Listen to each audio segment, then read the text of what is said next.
If Jesus is real, how are they going to know? That feeling of urgency about it. Like, what are we going to do? Like, we can't just wait and have, hopefully somebody's going to find out about them, or they're going to hear wrong things on TV or associated with politics. And the way is like praying for people, but who are you praying for?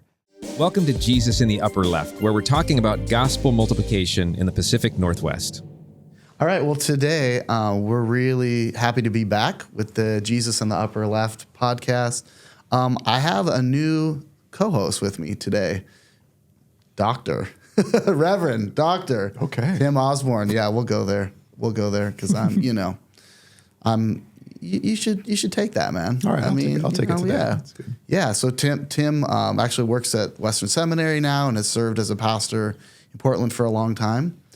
And welcome back. We had him as a guest, and now we're going to be co-hosting for a little bit while Oshawa is on paternity leave. Yeah, I'm glad to be here. And then they're going to take over for me when I go on sabbatical for this summer. That's right.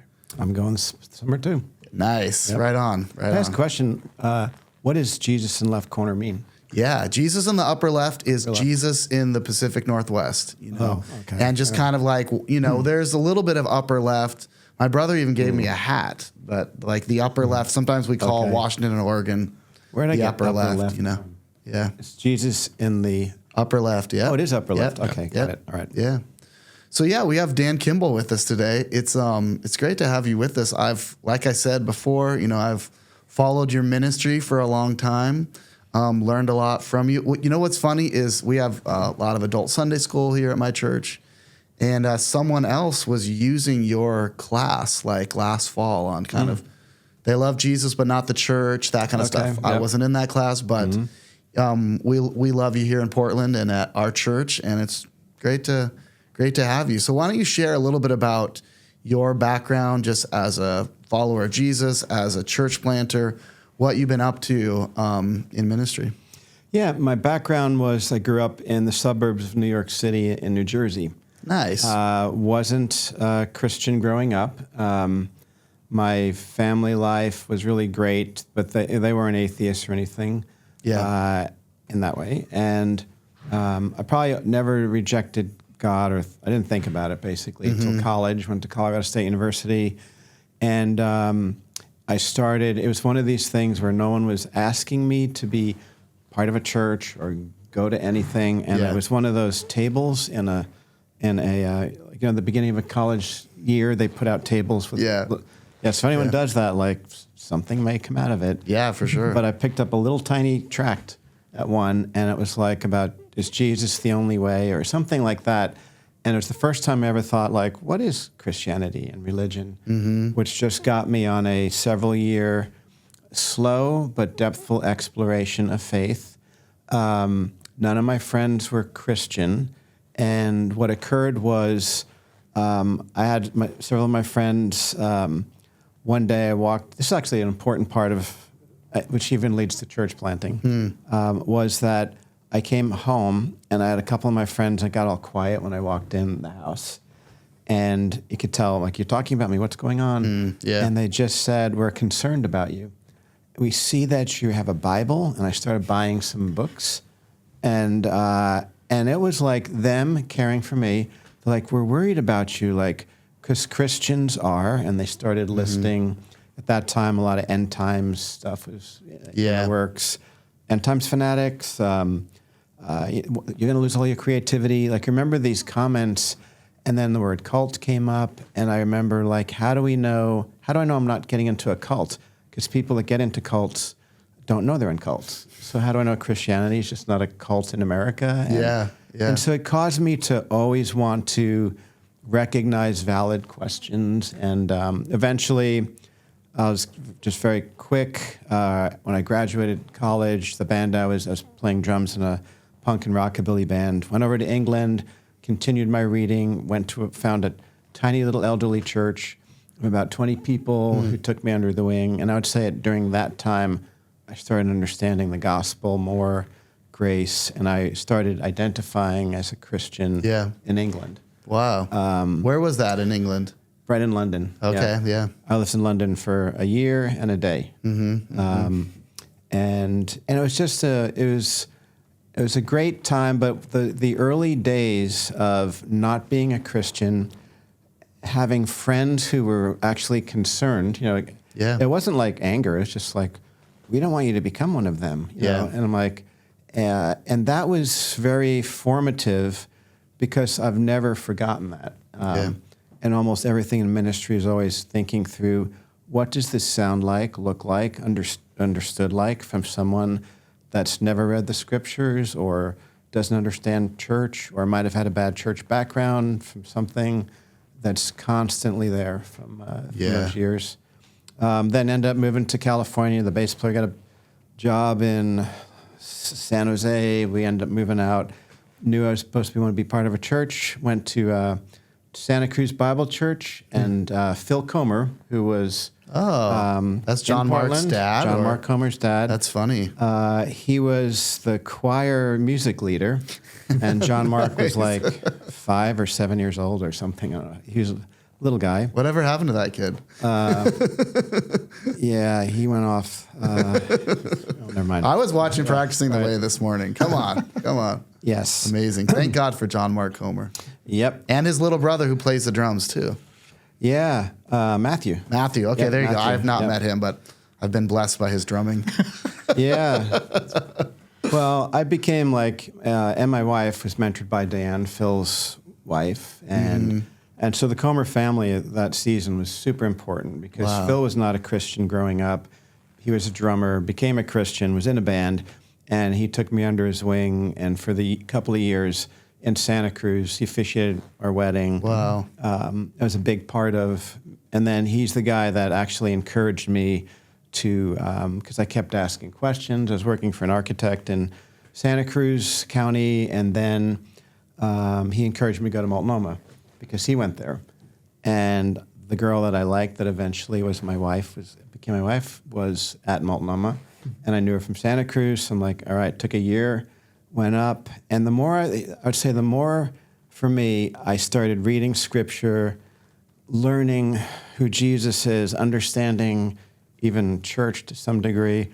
I'm like, people got to know about this because if this is true, I didn't understand it, and I want to make sure people know this if this is truth. Yeah. And that's what led to Phil Comer brought me on staff 1 day a week. A year later, I think it was, brought me on full-time in youth ministry. Got involved in young adult ministry, always looking at the lens of things from the outside, but it wasn't seeker. It wasn't it was just... What year was that you were serving with him? 1990. Okay. Started. Wow. Yep. Back then. And then stayed in youth ministry at Santa Cruz Bible Church with Phil. Then Phil left, went to went over to San Jose for a little while, then moved moved to Oregon. Yeah. And then I stayed at Santa Cruz Bible 13 years, youth, young adult ministry. And then at that point, the lead pastor of Santa Cruz Bible and I were talking, and it was kind of like, all right, what if they had talked about planting a church, but never have. And it was always feeding the big church and all of those things. Yeah. And then I was almost going to leave the church. Actually, I was talking about it, like, I think it's time to go. And he's like, don't leave. Let's plant a church. And I was never planning on planting a church. Okay. I wasn't even thinking about it, but that's how the beginning of Vintage Faith started. So my whole conversion experience really is still driving what I think of and do every day, and what led to planting a church too. That's great. Yeah, there's a lot to reflect on there. Just a couple of questions I think people would be interested. So what are you doing at Vintage Faith right now? Are you on staff there? Or tell us about Western Seminary and Vintage Faith, and tell us about Santa Cruz and Portland and all that. Well, I really love Santa Cruz. I lived in Boulder, Colorado I went to school at Fort Collins, but I identified more with Boulder culture at that time. So I lived down there for the end of my school years, and then lived in London, then moved to California, and then Santa Cruz felt more like Boulder. That's what I remember. It's a university town, a beach town. extremely, progressive, liberal thought, the whole culture, you might say, of everything. And I felt more at home there in many ways because of, and just kept getting more and more involved in the church. I mean, it's the same thing with Portland. There's similarities. There's like pockets in the West Coast that they're different, but still the same. And I would say like Santa Cruz, San Francisco, Portland have similar belief characteristics, I would say, and cultural similarities. Though we don't have the clouds and the winter stuff up here. We'll share. Yeah, you can have some of them.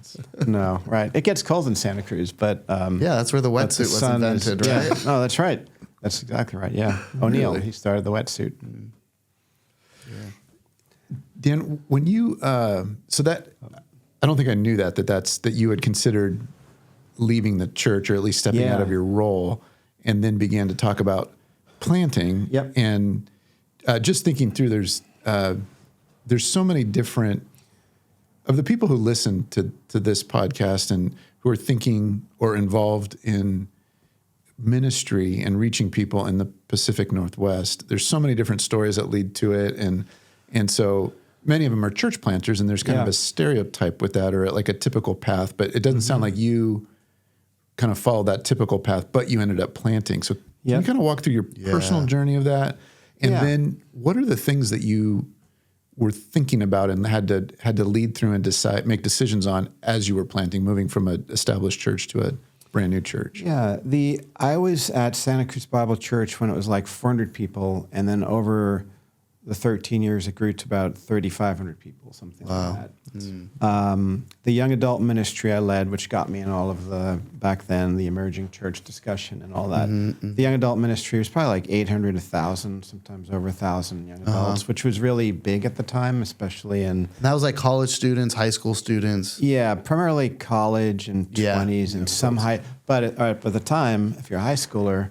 And the lead pastor found out there's high schoolers in there. They're not supposed to be in there, but it's one of those things. But all right. But what happened was it caused, and I'll tell this part of the story because those that end up planting, the interesting thing was the ministry was thriving and there's so much great stuff, but it became a problem in the church, as others did at that time. How do you define this thing? All of a sudden you have. And I would always survey those that are there. It's like 65% of those coming to if there is 800 or 1,000, 65% of them, that's all they went to. They weren't coming from another church, which I think 20% did, of all that. But it led to like, how does this fit in the church and what's going on?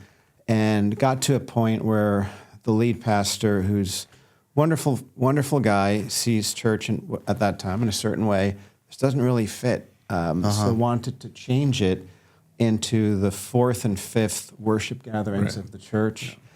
And, so we're going to all teach the same thing. And then our music person will report to the other person. And I remember sitting there and I looked at him and he wrote 4 things on the board. And I'm like, it feels like you got 4 arrows that just shot through the heart of why we're doing what we're doing and how it developed. And so we talked, and then eventually I felt like, well, he's the lead fellow, and he's a godly, wonderful person. So there wasn't like, anything it wasn't like a relational break or no. lack of trust or anything like that. But it was like, I don't think I can do that. And I just felt at that point, and so I wrote a resignation letter. Okay. Actually, it wasn't. So I wrote the resignation letter. My in-laws read it. 2 other of the staff guys read it. We all looked at it. I'm like, okay, I'm just going to say, like, I think my time's done then. So I went in, and at that point, he's like, we've been talking about, don't resign. We've been talking about church planting for a long time. Why don't you plant a church? Or be a first Santa Cruz Bible Church plant. And I'm like, I don't know what a church plant is. Or I really didn't know. Right. I mean, I knew, but I didn't. Because this was around like 2003 or 2000. Yep, 2002, 2001. I'd say right around there. Yeah. And what I do is when I'm faced with something, I'm like, well, I got to research what this is. And I went on probably 6 months or so I wanted to find out what are church plants, which ones have lasted more than 5 years. Yeah. What was their funding? How did they get funding? What type of church plant did they do? And so I just went on a big, and everybody was so open. That was just like the Rick Warren, Bill Hybels. I mean, what were you studying like around that time? Like which churches? Yeah. I talked to Bayside in Sacramento. Okay. I talked to Mosaic. Irwin had just started something down there. Uh-huh. I talked to one in, all right, hold on, Phoenix. There's a big one in Phoenix. Scottsdale Bible planted a couple churches. Talked to them. I talked to some that like were also like, house church that kind of did that. But I was looking for if you're part of an existing church or something, and I had freedom to go before the church, ask if anybody wanted to come along. Yeah. So I was thinking like that. So I tried to research those, and also like what lasted more than 4 or 5 years, because I also know that a lot of churches have money to start and they run out of money, and then their person gets sad or burnt out or something too. So I tried to really look out as much as I could. Yeah. So it wasn't just a one of these. We just started meeting in my living room, and before you know it, God, you feed those all the time on websites. Right. Like just started meeting in the living room. It's always the living room, and then it grew to something, and then it's. I was just at a church a big church in Temple, Texas, and they were that was their story. So I was reading it, but so it wasn't planned. Did that, and then I was allowed to go before the church, and said, "Does anybody want to join this? This isn't just a youth kind of church or something." And we had about 60, 80 people or so, and what worked out for me was that a lot of people of Santa Cruz Bible Church who knew me were contributing. Because I was there 13 years. Right. They were. I was getting funded. I think we had 2001. We had about $160,000 that were given to help start. Now I've heard today some people are asking $1 million to plant a church. I'm not kidding. In Silicon Valley or something. Oh yeah.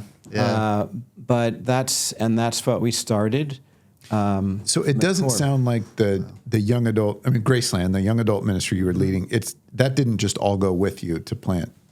No, it had about over a year break or so because that ended. Oh, okay. Yeah, what occurred was in the transition of Dan leaving, there's two things. They first brought in another dear, wonderful fellow. Like, let's have him take over Graceland. Gotcha. And from day one, it was like wrong person. So we had a certain culture, and he came from a suburban, wealthy sort of approach, and was not relating to the college students, and super conservative. And I'm conservative, but he was projecting. Yeah. So we ended up shutting down Graceland, encouraged everybody to attend the Saturday night service of the church. Yeah. And that probably didn't go phenomenal. Yeah, it was a messy time in that way. But then, and I'd say probably 3/4 of those that came with us were we had so many college students at the time too. Like they were always leaving. Yeah. Right. Transition. It's So you went technically off staff and were preparing to plant what would become Vintage Faith. Yeah, because of the relationship, I stayed on staff part-time with Santa Cruz Bible to just be on their what they called it, I don't like the term, the executive team.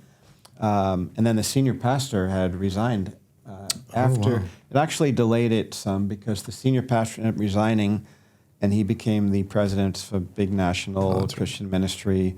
And then, and it worked out for me in a way because then they asked me to join the elder board, and so it was just a very good feeling. It wasn't antagonistic. Yeah. It wasn't like split, and all of that. So for 2 years, but the deal was we're going to have to find our own place. Right. So we rented from Santa Cruz Bible their chapel. They had several buildings. There was lots of buildings there.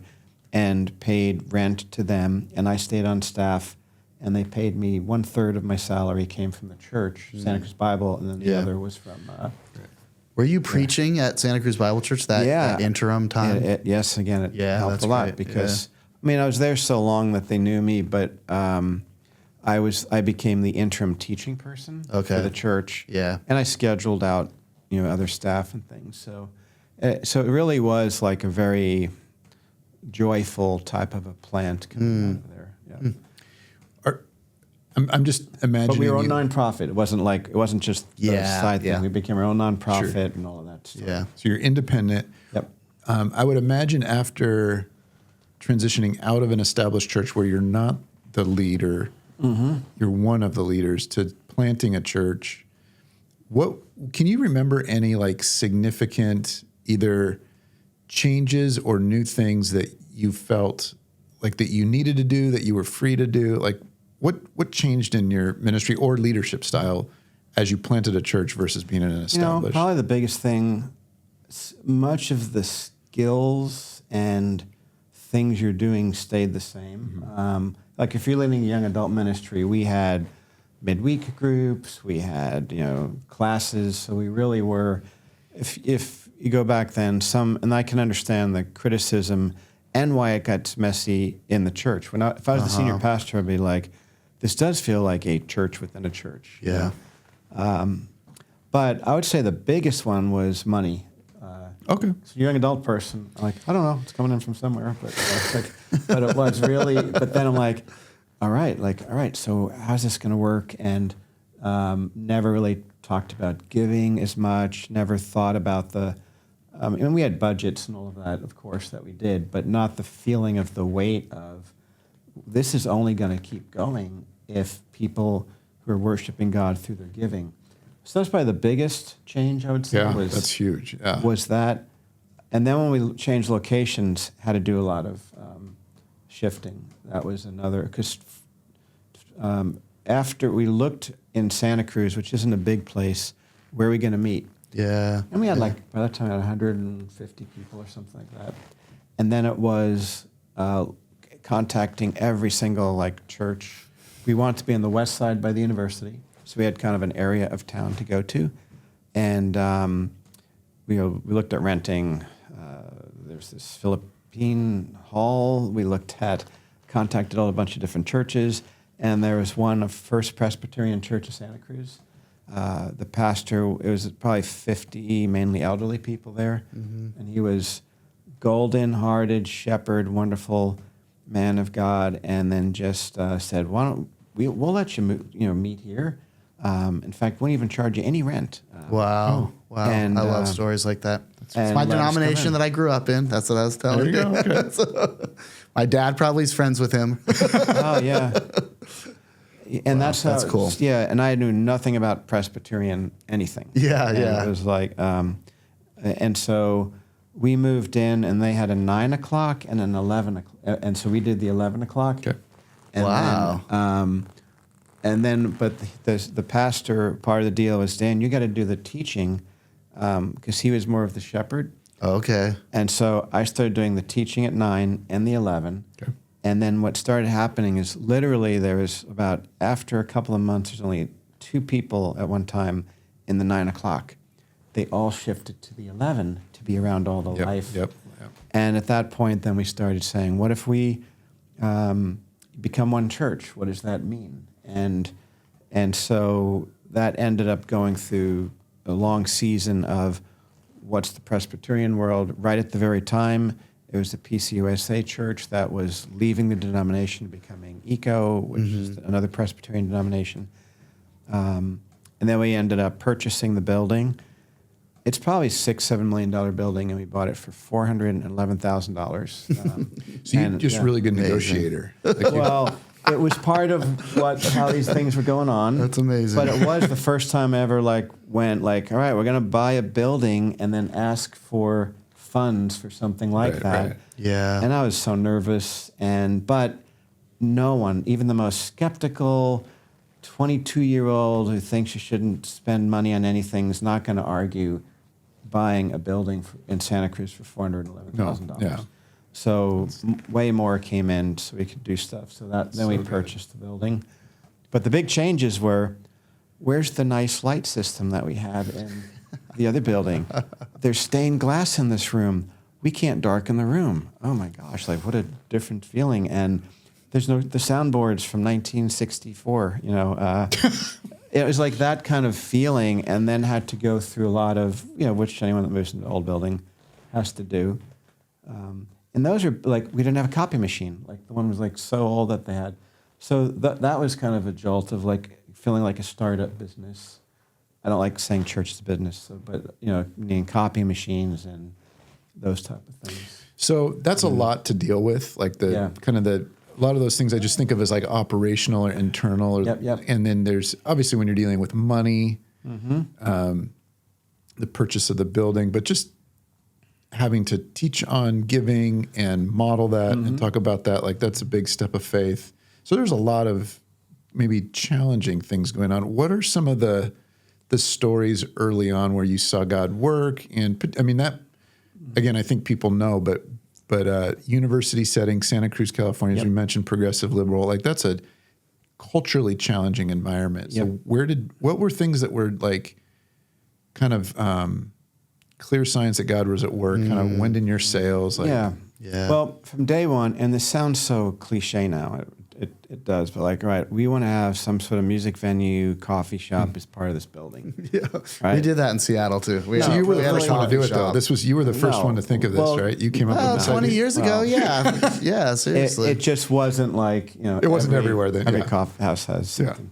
But it was in 2000. It was 2002 as we started the fundraising and stuff for this. So, and so that was also affecting what kind of buildings we were wanting to hope for. So the God thing was like, where are you going? And somebody from Santa Cruz Bible Church said they wanted to meet with me, and he met with me, and I didn't know him at all. He was just part of the church, and said, I'm not coming with you. That's what you're doing is too cookie for me. Because it was such a big difference what they did, the morning services and the night. Yes, yeah. And he's like, but you know what? I'm into buildings, and I'm going to get you. I heard about the coffee shop, and I'll be covering that.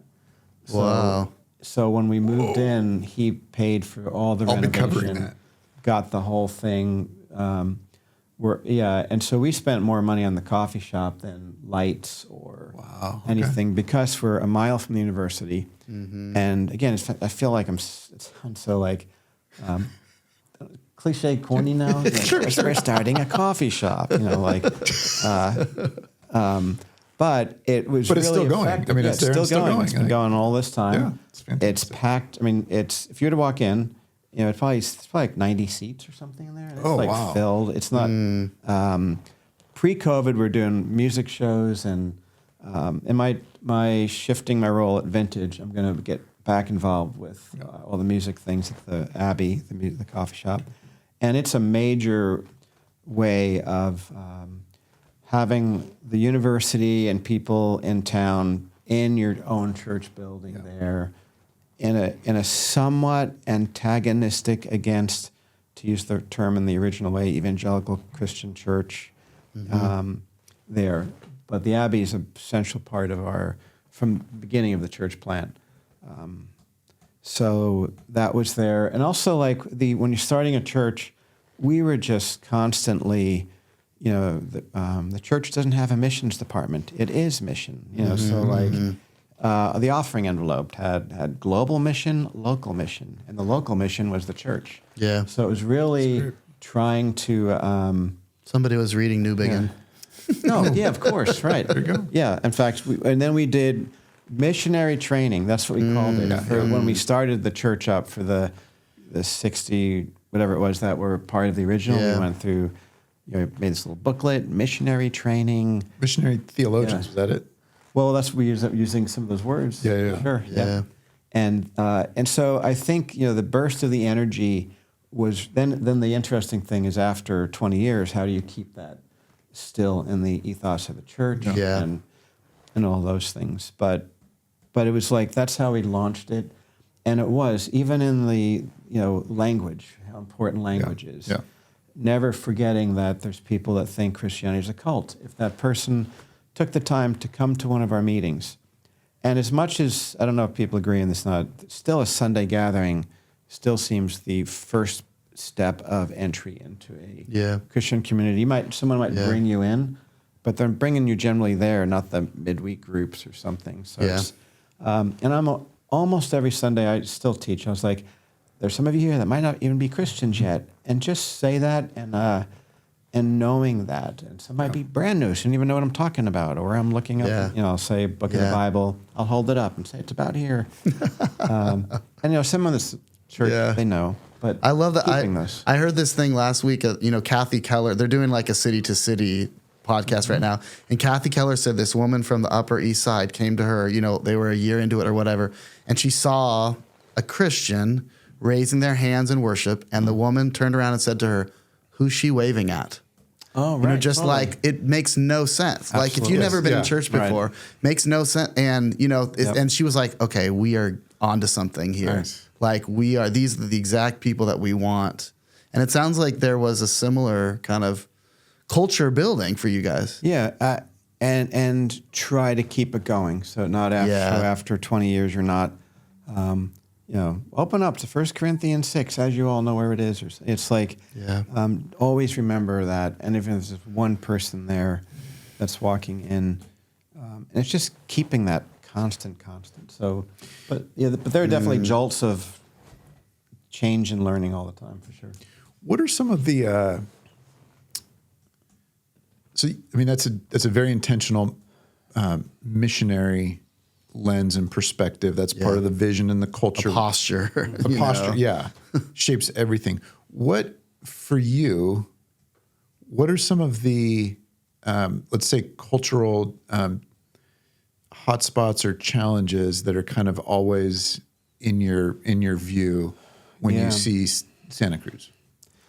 Well, probably similar to Portland. No, and I'm not just saying, it's like, even when I was in Texas recently, I'm not exaggerating, I'm seeing people like praying in the coffee shop. Denny's or those things. Like, all right, there's just more, and there's a big Christian university in the town, so it added it probably more so. But I would say it was really seeing it like, I say one of the big ones was the more. Well, actually, hold on, I'm dating time. 20 years. Like politics was always there, but not. It wasn't in the years that we started it. It wasn't as the heated part of identity about church and Christianity as there is now. Always the sexuality questions were there in a town like Santa Cruz or anywhere really, but we've had aggressive? Those that have found out we're a conservative church, we're a coffee shop, and every 2 to 3 months or so we get some email like, "What are you anti-gay? What do you believe about this?" It's just pretty constant. So in that way, that's a big one. I would say just the general, I don't want to say it's hostility, but it's suspicion of anything Christian today that we're just dealing with.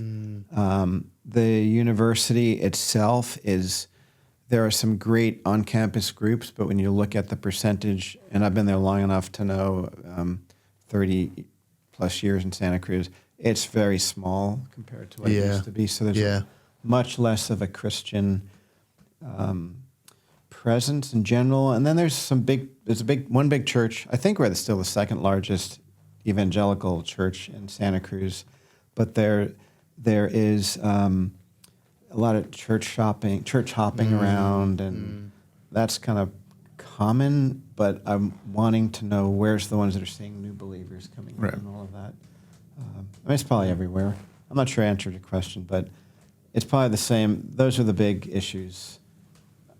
But if you get excited, if you have people that are excited about their faith, and to me it's developing a culture of people have to know. If this is true, how are they going to know about this? If Jesus is real, how are they going to know? Like, because Who's there's gonna all of tell these them? things. We got to be like that feeling of urgency about it. Like, Yeah. what are we going to do? Like, we can't just wait and have, hopefully somebody's going to find out about them, or they're going to hear wrong things on TV or associated with politics, or Yeah. I'm like, and the way is like praying for people, but who are you praying for?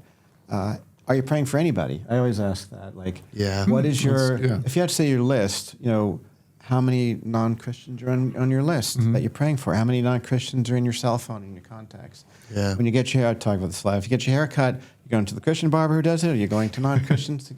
So it's just that constant things. Like, we're now in a transition for our churches. I'm shifting my role with Yeah. Western stuff. I say this often, my biggest nightmare would be we lose the mission and it just becomes a nice community church.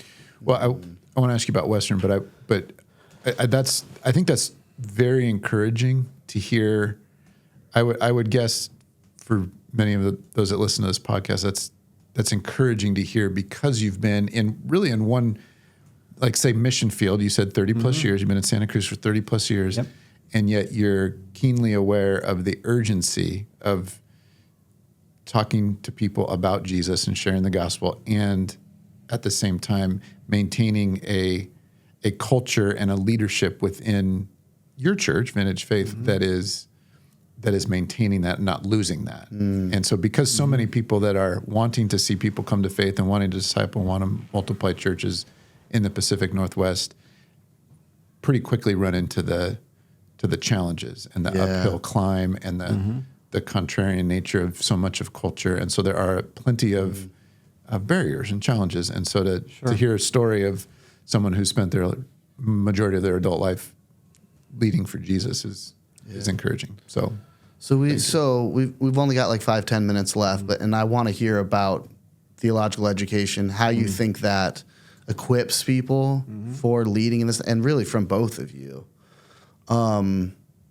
So what do you think that looks like? So, we've got a guy on staff here who is a phenomenal young leader in his late 20s, who's doing a lot of stuff in the church with youth and young adults, and but he dropped out of high school. It's like, what would theological education look like for him? I think he's kind of the mindset of, well, I'll learn on the job. He's been with us like a year and a half, but it's like and my tradition is very intellectual, maybe like, we love God with our minds. And so the elders are always like, get more education, go to Bible college, go to seminary. Like but why do you think that's necessary in our context? I think somewhat too is who's part of you. I mean, each church has personalities. I think when I started looking at, again, the older you get, the more you see things like there's temperaments that people will be drawn to certain types of churches than others in the communities. Yeah. Ours has a lot of university students, professors. We have 2 of them, school principals or part of the church. It's developed. It's kind of like, if you're asking questions today, are we prepared to answer? And I think that's been more, because we can. I really. This is why I have so much hope. Even if you're if you're conservative in your views on sexuality, or you are not a pluralist, or Christ is the only way, like we believe. If the staunch, those that don't even know who you are, they're only making maybe impressions from the loud voices on TikTok or social media or in the news, and then they get to know you at not even but it's even the culture of the church. It lessens what the antagonistic feel. They may not agree with you. Yeah.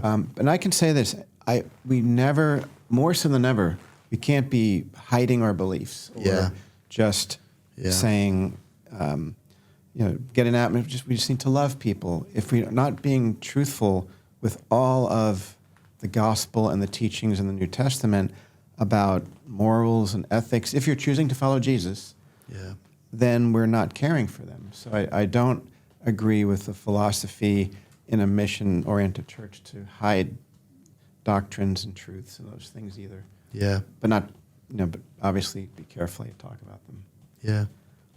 But it's urgent to me. I think theology and Bible is urgent, which got me ended up focused more.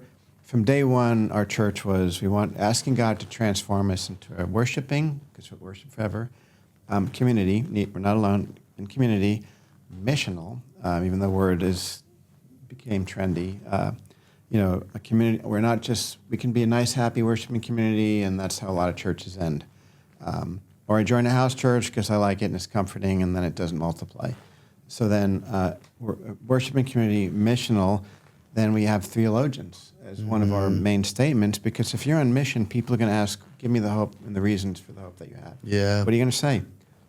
And we have to be training in answers. But the head knowledge should cause us to have our hearts melt, and we want to be more worshipers. It's not just, because there's many people that know the Bible, and they're mean Christians. It's just weird. Yeah. But so keeping that at the forefront, and I personally think that we have to be more theologically thinking today than ever before. Because the questions are coming in more. The exposure to all different belief systems is out there more so than ever. We got to be really thinking, thoughtful Christians, in addition to love, kindness. That starts it, and then the questions will come. Yeah. Yeah. What would you add to that? Yeah, as you're saying that, the thing that keeps coming to mind for me is there's two things. One is that when you learn, obviously we're both serving with Western right now, and so there are trained, experienced faculty, and when somebody who has spent their life studying Scripture, being trained in it, and then is training someone else, there is absolutely a wealth of knowledge that comes, and so. In this context, in the Pacific Northwest, similar to Santa Cruz, there are constant cultural questions and challenges that don't ever stop. And so having the information is really helpful. And to have the confidence that goes along with that comes when you experience some deeper biblical and theological training. I think perhaps even more important than that is for the leader is what it does to your soul. And so we often think of biblical and theological training as for the mind. And the reality is that leading in this kind of environment is tremendously challenging. And it's not challenging just to your brain or your mind, right? It's challenging on a soul level. Yeah, your emotions, your soul, and your spirit. Depth of character, like what is your real belief and understanding? And so many of us are called into ministry through clear spirit working in our life, but we don't stay there. We can rise and fall based on season of life and challenges and success and failure and all those kind of things. And so what biblical and theological training provides is a depth of soul that you're actually encountering the Scripture in a deeper way that gives you more conviction to actually teach and lead. And so I think that gets lost very quickly, particularly with young leaders that are maybe like thriving. And they're like, hey, I'm good. Like, have you heard me speak? I can kill it. Like, I don't need... Okay, that's good for 3 to 5 to 7 years. And then you're like, I've heard everything. And your soul's not actually deepening. And so we're all constantly growing and changing. And so I think regardless of the point of age and ministry experience that you get at the deeper theological training is not just about a degree or being able to teach and preach more, or even about answer questions, as important as that is, but it's the depth of the soul for the leader that I come back to this consistently, it's necessary for the long term. Yeah. So, and again, I think, Dan, you're a great example of this. If you've been, again, in one missionary field for 30 plus years, and we want that for the Pacific Northwest. We want people that are called here and want to see churches multiply for the long term and not to tap out at 3, 5, 7 years. And so I do think that is a piece of the journey that is absolutely vital for the long term. Yeah. Well, Dan, thank you so much for being with us. We're grateful that you're up here in Portland and serving through Western. And how can people kind of learn more and keep up with you? Yeah, well, with Western Seminary in Portland, like my role is I became a VP. We started a model of launching MA degrees in cohort fashion down in San Jose. We have 4. There's like 4 that have launched, and Tim has now started the first one in this model up here. we're doing an event that, like we said, Together PDX is aware of, and it's we did a survey of about 100 different leaders in Portland. What are the big questions that youth and young adults are asking? And that's regenerationproject.org. We're doing an event May the 10th on a Saturday at Willamette Christian Church. A lot of local guys are the ones, and women are the ones that are speaking. Yeah. And so mainly that's Western, and I'm shifting my role at the church to about like 3/4 time Western, and I'm staying in the local church though. Yeah. And focus differently. Yep. Nice. Well, great. Thank you so much for being with us. Yeah, it's great what you're doing, and I mean, church planning, for those that are doing it, it's tough, and it's just like prayer, and then what's the word? It's just, I guess, never forget longer term, like why you're doing it, and it's prayer, scripture intake, caring of yourself that way, and just remember, because this life will be over. I can't believe how old I am. It's also like, wow, 22 years ago we planted the church. It goes quickly. Yeah. Time is short in that way, and there's many people in the Portland region that don't know Jesus. Yeah. And, Good word. Yeah. Amen. Thanks. Thanks so much for joining us for this episode of Jesus in the Upper Left. We want to ask you a quick favor. Would you please subscribe so you don't miss a single episode, and share with those that are in your life that might benefit from the content. Hit the notifications button, rate and review, of course, and then head on over to upperleftshow.com where you can find bonus content, opportunities to connect with those around the city that are doing similar work as you, resources to help you, and just a way to connect to the community. We hope to see you again next time.